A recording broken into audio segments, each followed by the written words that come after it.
Hello good morning all welcome to Kerala stock market. അപ്പോൾ ഇന്നലെ pre market session ഇല്ലായിരുന്നു, so അതിന് ഞങ്ങൾ ക്ഷമ ചോദിക്കുകയാണ്. അപ്പോൾ ഇന്നത്തെ പ്രീ മാർക്കറ്റ് സെഷനിലേക്ക് പോകാം. അതിന് മുന്നേ ഒരു കാര്യം എന്ന് പറയുന്നത്, ബാക്ക്ഗ്രൗണ്ടിൽ എന്തെങ്കിലും ഡിസ്റ്റർബൻസ് ഉണ്ടെങ്കിൽ ക്ഷമിക്കുക. കാര്യം അടുത്തുള്ള അമ്പലത്തിൽ ചെറിയൊരു ഉത്സവവും അതുപോലെ പരിപാടികളൊക്കെ നടക്കുകയാണ്. അപ്പോൾ കണ്ടന്റിൽ മാത്രം ശ്രദ്ധിക്കുക. ഓക്കെ, അപ്പോൾ നമുക്ക് ആദ്യം ഗ്ലോബൽ മാർക്കറ്റ് അനലൈസ് ചെയ്ത ശേഷം ടോട്ടലുള്ള മാർക്കറ്റിനെ സ്റ്റോക്സിനെ കുറിച്ചൊക്കെ ചർച്ച ചെയ്യാം. ഡോ ജോൺസ് ഫ്യൂച്ചർ നിലവിൽ 140 പോയിന്റ്സിൽ അപ്സൈഡ് ട്രേഡ് ചെയ്യാൻ, S&P ഓൾസോ ഒരു 110 പോയിന്റ്സ് അപ്സൈഡിലാണ് ട്രേഡ് ചെയ്യുന്നത്. നാസ്ഡാക്കിന്റെ ക്ലോസിംഗ് നോക്കുകയാണെങ്കിൽ 540 പോയിന്റ്സ് 2% അപ്പിലായിരുന്നു. യൂറോപ്യൻ മാർക്കറ്റ്സ് മിക്സഡ് എന്ന് തരുന്നുണ്ട്. FTSE 39 points down side trade close ചെയ്തു. CAC 1% അപ്പായിരുന്നു. അതിന് DAX 1.4% അപ്പിലാണ് ട്രേഡ് ക്ലോസ് ചെയ്തത്. ഇപ്പോൾ നമുക്ക് പ്രധാനപ്പെട്ട ഇൻഡെക്സ് ആ ഗിഫ്റ്റ് നിഫ്റ്റി നോക്കുമ്പോൾ 39 പോയിന്റ്സ് ഡൗൺ സൈഡ് ആണ്. സോ ഒരു ഫ്ലാറ്റ് ഓർ നെഗറ്റീവ് ഓപ്പണിംഗിന്റെ പോസിബിലിറ്റി കാണുന്നു. ഏഷ്യൻ മാർക്കറ്റ്സിൽ ടോട്ടൽ ഒരു സെൽ ഓഫ് നമുക്ക് ഇവിടെ കാണാൻ കഴിയുന്നുണ്ട്. അതിന്റെ ഒരു എന്താ പറയുക റിഫ്ലക്ഷൻ നമുക്ക് ഏഷ്യൻ മാർക്കറ്റ്സിലും നമ്മുടെ മാർക്കറ്റിലും ഉണ്ടാവാൻ പോസിബിലിറ്റി ഉണ്ട്.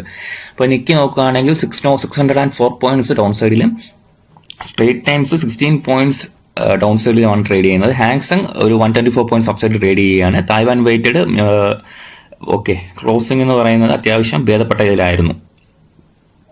കോസ്പി നോക്കുകയാണെങ്കിൽ 97 പോയിന്റ്സ് ഡൗൺ സൈഡിലാണ് ട്രേഡ് ചെയ്യുന്നത്. സോ ഏഷ്യൻ മാർക്കറ്റ്സ് ടോട്ടലി ഒരു നെഗറ്റീവ് സെന്റിമെന്റ്സ് തരുന്നു. ഒരു സെൽ ഓഫ് പ്രഷർ നമുക്ക് ഏഷ്യൻ മാർക്കറ്റ്സിൽ കാണുന്നുണ്ട്. ആൻഡ് നമ്മുടെ നിഫ്റ്റിയിൽ ഇന്നത്തെ ക്ലോസിംഗ് കണ്ടായിരിക്കും റീബാലൻസിംഗ് എല്ലാം കഴിഞ്ഞ ശേഷം 24,024 തന്നെ ക്ലോസ് ചെയ്തേക്കുകയാണ്. ആൻഡ് മാർക്കറ്റിലെ ബാക്കി കാര്യങ്ങൾ നോക്കുകയാണെങ്കിൽ അവസാനത്തെ മിനിറ്റിലുണ്ടായ ആ ഒരു പുഷിനെ കുറിച്ചൊക്കെ എല്ലാവരും കണ്ടുമായിരിക്കും. ഓക്കെ, 24,540 നിന്ന് 24,773 പോയത്. സോ നമുക്ക് ഇനി നോക്കേണ്ടത് മാർക്കറ്റിൽ എന്താ സംഭവിക്കുക എന്നുള്ളതാണ്. മാർക്കറ്റ് മേജർലി ഉള്ളൊരു സപ്ലൈ പുഷ് ചെയ്ത് നിൽക്കുകയാണ് അല്ലേ. ഇപ്പോൾ ഡേ ചാർട്ട് നമുക്ക് ഒന്നുകൂടെ എടുക്കാം. മേജർലി ഉള്ളൊരു സെൽ ഓഫ് ഏരിയ മാർക്കറ്റ് കടന്ന് നിൽക്കുകയാണ്.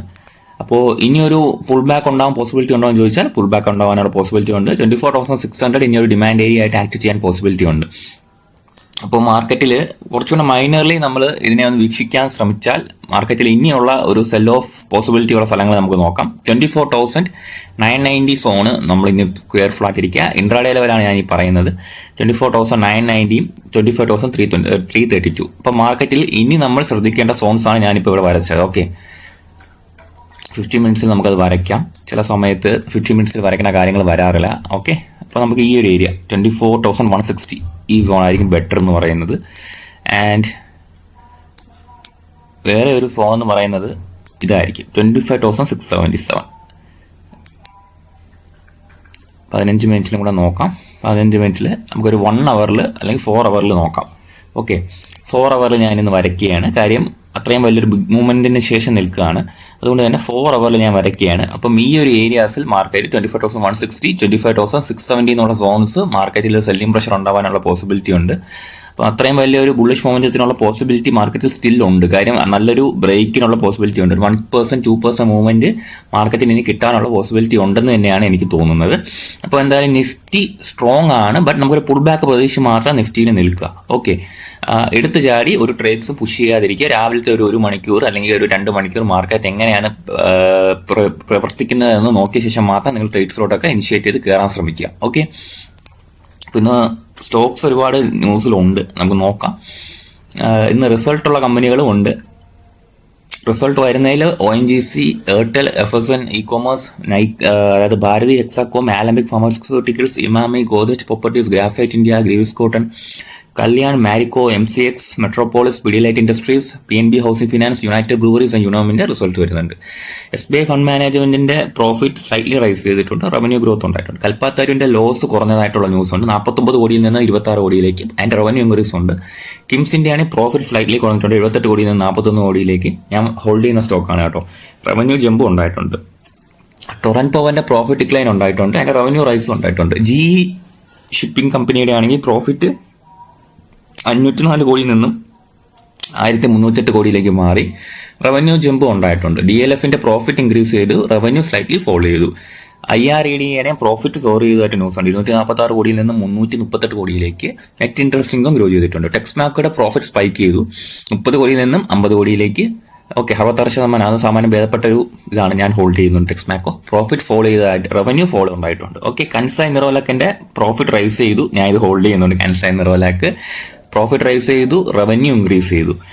ഗ്ലാസോ സ്മിത്ത് ക്ലൈൻ ആൻഡ് ഫാർമസ്യൂട്ടിക്കൽസിന്റെ പ്രോഫിറ്റ് ജമ്പ് ചെയ്തു, റവന്യൂ സോർ ചെയ്തു. KEA ഇൻഡസ്ട്രീസിന്റെ പ്രോഫിറ്റ് സൂം ചെയ്തു, റവന്യൂ സർജ് ചെയ്തു. ഗൾഫ് ഫ്യൂൽ ലൂബ്രിക്കൻസിന്റെ ആണെങ്കിൽ പ്രോഫിറ്റ് സ്പൈക്ക് ചെയ്തു, റവന്യൂ ജമ്പ് ചെയ്തു. ഡോംസ് ഇൻഡസ്ട്രീസിന്റെ പ്രോഫിറ്റ് 22% ഡൗൺ സൈഡ് വന്നിട്ടുണ്ട്, റവന്യൂ ഇൻക്രീസ് ചെയ്തിട്ടുണ്ട്. തോമസ് കുക്കിന്റെ ആണെങ്കിൽ പ്രോഫിറ്റ് സ്ലൈറ്റ്ലി ഡിക്ലൈൻ ആയിട്ടുണ്ട്, റവന്യൂ സ്ലിപ്പ് ചെയ്തിട്ടുണ്ട്. റെസ്റ്റോറൻറ്റ്സ് ബ്രാൻഡ് ഏഷ്യ കുറച്ച് നല്ല റിസൾട്ട് വന്നിട്ടുണ്ട്. 49.9 കോടിയായിരുന്ന ലോസ് നാരോ ചെയ്ത്, അതായത് ഡൗൺ ചെയ്ത് 28.3 കോടിയിലേക്ക് എത്തിയിട്ടുണ്ട്, റവന്യൂ ജമ്പ് ചെയ്തിട്ടുണ്ട്. അതായത് ഇമ്പ്രൂവ്മെന്റ് ആണ്. അപ്പോൾ എനിക്കിന്ന് ഒരു ചെറിയ ഒരു ഭീഷണിയുള്ളതെന്ന് പറഞ്ഞാൽ 197 പേടിഎം എന്ന കമ്പനിയാണ്. ഞാൻ കുറച്ച് സ്റ്റോക്സ് ഇന്നലെ വാങ്ങിയായിരുന്നു. അപ്പോൾ SAIF partners likely to sell 2.3% stake in Paytm through block deal നടക്കുന്ന കാര്യമുണ്ട്. അപ്പോൾ 1339 രൂപയ്ക്കാണ് ബ്ലോക്ക് ഡീൽ പറയുന്നത്. സോ മേ ബി എനിക്കൊരു ലോസ് അവിടെ വരാൻ സാധ്യതയുണ്ട്. ഓക്കെ, അപ്പോൾ നോക്കാം. നമ്മൾ പ്രതീക്ഷിക്കാത്തൊരു ന്യൂസാണ്. മീഷോയ്ക്കും ഒരു ഇതുണ്ട്, ഒരു എന്താ പറയുക, സ്റ്റേക്ക് സെല്ലിംഗ് ന്യൂസ് പുറത്തു വരുന്നുണ്ട്. And life insurance corporation of ഇന്ത്യയിൽ ഗവൺമെന്റ് ഓഫ് ഇന്ത്യ ഒരു സ്റ്റേക്ക് സെല്ലിംഗ് ന്യൂസ് വരുന്നുണ്ട്.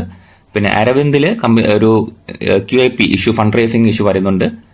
അപ്പം ഇങ്ങനത്തെ ന്യൂസസ് ആണ് നിലവിലുള്ളത്. അല്ലാതെ വലിയ ഇതൊന്നുമല്ല. കുറച്ച് കമ്പനികളുടെ സ്റ്റേക്സ് സെല്ല് ചെയ്യുന്ന ന്യൂസസ് ആണ് ഇന്ന് വളരെ ഇമ്പോർട്ടൻ്റ് ആയിട്ടുള്ളത്. ഓക്കെ, അപ്പോൾ എൻ്റെ ഒരു വാച്ച് ലിസ്റ്റിലെ ഭേദപ്പെട്ട അല്ലെങ്കിൽ ഞാൻ സ്റ്റിൽ ഹോൾഡ് ചെയ്യുന്ന സ്റ്റോക്കുകളിലൊന്ന് ജുബിലന്റ് ഫുഡാണ്. കാരണം ഇവിടെയാണ് ഞാൻ ഇതിൽ എൻട്രി എടുത്തത് കേട്ടോ. ജുബിലന്റ് ഫുഡ് ഫോക്സിൽ എൻട്രി ഈ ഭാഗത്താണ് എടുത്തത്. ശേഷം എന്താ സംഭവിച്ചതെന്ന് വെച്ചാൽ മാർക്കറ്റ് ഡൗൺ സൈഡ് വന്നു. അപ്പോൾ ഈ ഒരു ഡിമാൻഡ് ഏരിയയിൽ നിന്ന് മാർക്കറ്റ് തിരിച്ചു കയറി. അപ്പോൾ ഞാൻ ആ ഒരു മാർക്കറ്റ് ക്രാഷ് സമയത്ത് ഒന്നും ഞാൻ വിറ്റില്ല, ഹോൾഡ് ചെയ്തുകൊണ്ടിരുന്നു. ഇപ്പം നിലവിൽ 470 രൂപ എത്തിയിരിക്കുന്നു. ജുബിലന്റ് ഫുഡ് ഞാൻ നല്ല പ്രോഫിറ്റിലാണ്. അപ്പോൾ ഇങ്ങനത്തെ കുറച്ച് സ്റ്റോക്കുകൾ ഞാൻ ചെയ്യുന്നതെന്ന് പറഞ്ഞാൽ എൻട്രി എടുത്തിട്ട് പെട്ടെന്ന് 1-2 ദിവസങ്ങളിൽ ക്രാഷ് വരികയാണെങ്കിൽ ഞാൻ വിൽക്കാറില്ല. ഞാൻ കൺട്രോൾഡ് ക്വാണ്ടിറ്റി ചെയ്യുന്നതായിരിക്കും എടുക്കുന്നത്. സോ ഞാൻ അത് ഹോൾഡ് ചെയ്യുകയാണ് പതിവ്. ഇപ്പോൾ ലീല പാലസ് ഇന്നലെ ജസ്റ്റ് എൻ്റെ ടാർഗറ്റ് മിസ് ചെയ്ത് പോയി. 518, ഞാൻ 520 വെച്ചിരുന്നത്. അപ്പോൾ ലീല പാലസ് ഇന്ന് ഞാൻ ടാർഗറ്റ് അടിക്കുമെന്ന് പ്രതീക്ഷിച്ച് വെച്ചിരിക്കുകയാണ്. ആൻഡ് പിന്നെ ഞാൻ വച്ചിരിക്കുന്ന സ്റ്റോക്ക് എന്ന് പറയുന്നത് പറയാം, കല്യാൺ ജുവലേഴ്സ് എന്ന് ഞാൻ വീണ്ടും ഒരു എൻട്രി നോക്കുന്നുണ്ട്. റിസൾട്ടാണ് 790 ടാർഗറ്റ് വെച്ചിട്ട്. എൻ്റെ ഓൾറെഡി കുറച്ച് ക്വാണ്ടിറ്റി ഉണ്ട്, അപ്പോൾ അത് ഞാൻ നോക്കുന്നുണ്ട്. ITC ഞാൻ നോക്കുകയാണ്. റിസൾട്ട് വന്നു കഴിഞ്ഞു, ആ ഒരു സെല്ലിംഗ് പ്രഷർ എല്ലാം കഴിഞ്ഞു.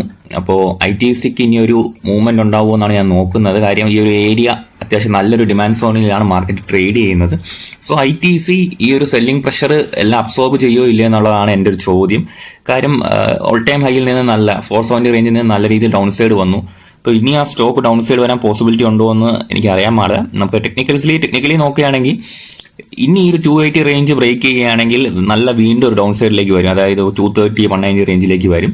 സോ ഞാൻ നോക്കുന്നത് ഈ ഒരു ഏരിയയിൽ നിന്ന് നല്ലൊരു മൂവ്മെന്റ് ഉണ്ടായാൽ ഞാൻ ഇത് ക്യാച്ച് ചെയ്യാനായിട്ട് ITCന്റെ സ്റ്റോക്ക് ക്യാച്ച് ചെയ്യാനായിട്ടുള്ള ഒരു പ്ലാനിങ്ങിൽ എനിക്കുണ്ട്.